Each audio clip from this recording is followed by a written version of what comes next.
Today we are unpacking one of the most foundational figures in ancient thought, a man of immense wealth who basically traded his entire inheritance for knowledge. And who somehow gained eternal fame as the Laughing Philosopher. Exactly. It's such a great image. It's a really compelling paradox, isn't it? Yeah. We're talking about Democritus of Abdera, born around 470 BCE. On one hand, you have this guy who looks at the world and just laughs. Right, but on the other hand... On the other, you have the founder of atomism, a philosophy so rigorously materialistic, so deterministic, that it really leaves no room for, gods or even much humor in the grand scheme of things. That contradiction is exactly what makes him so perfect for a deep dive. Our sources today, they detail his radical system, his incredible globe-trotting education, and even the legal drama he faced for it. Yeah, when his commitment to knowledge was mistaken for just being a reckless spender. So our mission today is to figure out how this man, who was born in a city famously mocked for its stupidity, became the father of a worldview that, centuries later, still forms the backbone of modern material science. Okay, so to set the stage, we have to define his core idea, atomism. Democritus said the universe is made of only two things. Atoms in the void. Atoms in the void, or empty space.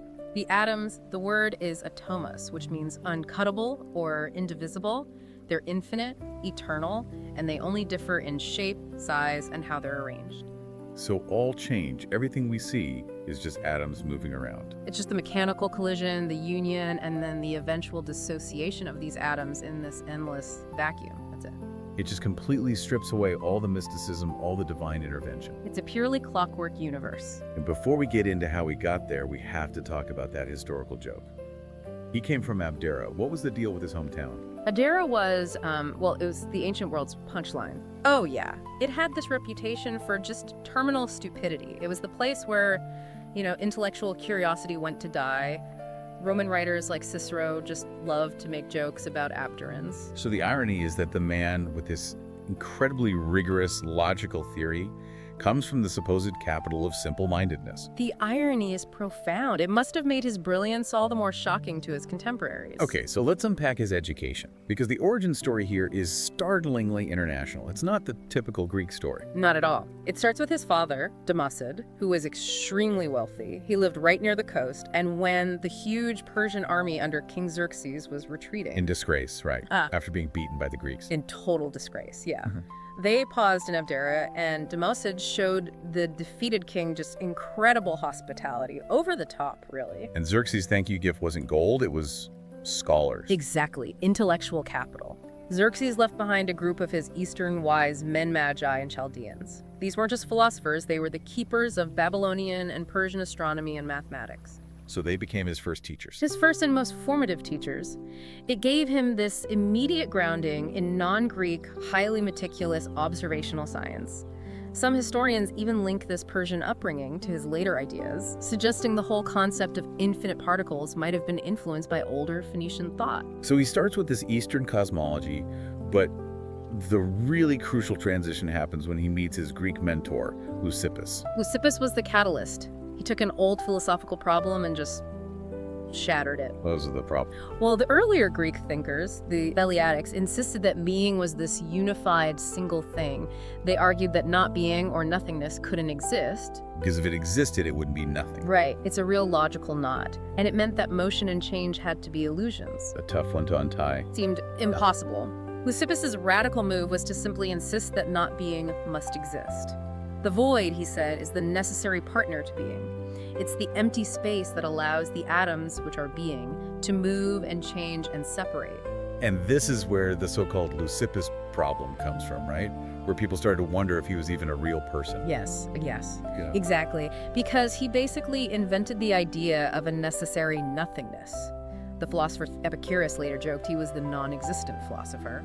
That, plus the fact that we have so little of his writing, led to speculation that Leucippus was just a name Democritus made up. To give the theory more authority. Yeah, but most historians now agree he was a real pioneering thinker. So Leucippus provides the initial spark. The void is real. And Democritus builds the entire system on top of it. The whole comprehensive system. Yeah. And building that required a level of dedication that brings us to, I think, the most defining choice of his personal life. The inheritance trial. This story is incredible. His father dies, leaves a massive estate to 3 sons. What did Democritus do that was so shocking? It wasn't just that he spent it, it was how he took it. He insisted on taking only the liquid cash portion of the inheritance, 100 talents. Which was a huge amount of money. A stupendous fortune, enough to build several warships. And he took it all with one singular purpose: to travel. He said he was choosing the path of the man of knowledge. He knew exactly what he was doing. He liquidated the assets he could carry. And for 8 years, he just vanished. He went deep into the ancient East to Babylon, the Persian Empire, and spent a lot of time in Egypt. He wasn't sightseeing, he was collecting learning. And when he finally came back to Abdera, he was broke. Completely broke. And that's when the legal hammer dropped. In Abdera, you couldn't just throw away your family's wealth. It was a serious crime. What was the penalty? Denial of burial in your homeland. I mean, eternal exile, even in death.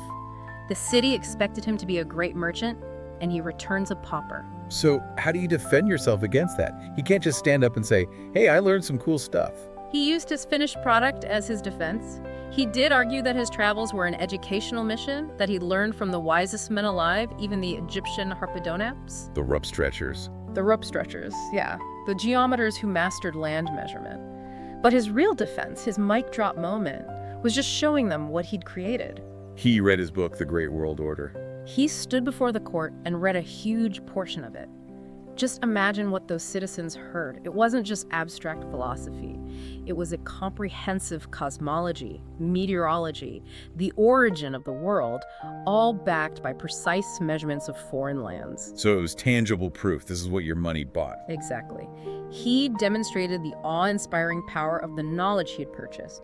The citizens, they got it. They realized they were dealing with a true sage, someone who had elevated the reputation of their ridiculed city.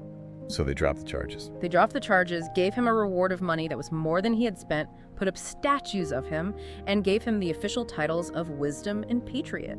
He even served as a chief magistrate later on. A total vindication. So let's get back to that theory he bought, the atomic universe. The most controversial part has to be the atomic soul. Oh, absolutely. This is where Democritus directly challenges every spiritual tradition before him. If everything is atoms, then the soul must be atoms too. What kind of atoms? He said the soul is made of the most mobile, perfectly spherical atoms. Think of them like tiny, smooth particles of fire spread throughout the body. Oh, spherical. Because that's the most efficient shape for creating motion and penetrating matter. It's what allows for thought, sensation, movement. But here's the crucial part. Since the soul is just a physical collection of atoms, It's mortal. it's mortal. When the body dissolves, those fine spherical atoms just scatter back into the void. There's no afterlife. Consciousness is a physical process, and it ends. It's a startlingly modern, materialist view of the mind. Yeah. And yet this rigorous materialist was famous for laughing all the time. The irony is so rich, isn't it? The ultimate man of reason, and his neighbors think he's gone mad. Which brings us to the famous incident with Hippocrates. Right. He's living in deep contemplation, constantly bursting into laughter at the absurdity of it all, and so they summon Hippocrates, the greatest doctor of the age, to come and examine him for insanity. What did Democritus say he was laughing at? Well, Hippocrates asked him, why are you laughing at serious things, death, sickness, political struggles? And Democritus said his laughter wasn't for fun, it was directed at man. At human folly. Exactly. He found the sheer recklessness of humanity absurd. How people chase these insatiable desires, inflict useless pain on themselves, and are, in his words, foolish in all their designs. So his laughter was a form of philosophical critique. A very serious intellectual laughter. Hippocrates left completely impressed. He concluded that Democritus was the wisest Democritus who alone is capable of making men wise. And Democritus even sent Hippocrates a medical treatise after their meeting, didn't he? He did. He connected madness to a physical cause, a disturbance in the brain, maybe too much bile or phlegm, and he declared that philosophical investigation is the sister of medical science. He saw the direct link between mind and body, all stemming from his atomic framework. So if the soul is mortal and the universe is mechanical, what's the highest good in his ethical system? What should we aim for? It's definitely not pleasing the gods. For him, the highest good was internal. He called it euthymia, which we translate as unflappability or cheerfulness, but it's really a good disposition, An inner harmony. a symmetry of the soul. You get it by recognizing your limits, limiting your desires, and avoiding extremes.